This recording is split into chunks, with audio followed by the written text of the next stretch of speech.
नमस्कार मंडळी, तुम्ही नेहमी भरलेली वांग्याची रस्साभाजी खाल्ली असेल, पण अशा पद्धतीचे वांगी फ्राय करून नक्की बनवून खा, मस्त होतात।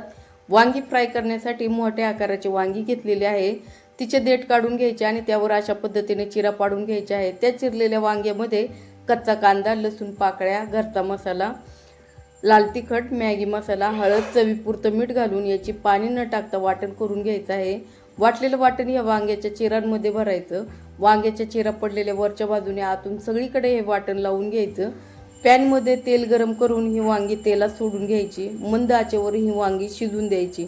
आलटून पालटून ही वांगी शिजून द्यायची। फ्राय वांगी शिजायला जास्त काही वेळ लागत नाही, पटकन शिजली जातात। वांगी व्यवस्थित फ्राय झाली की उरलेल्या वांग्याचा मसाला पॅनमध्ये परतून वांग्याच्या वरच्या बाजूने लावून घ्यायचा। मस्त खायला ही वांगी होतात। नक्की घरी ट्राय करा। व्हिडिओ आवडल्यास व्हिडिओला लाईक करा, शेअर करा। Thank you for watching.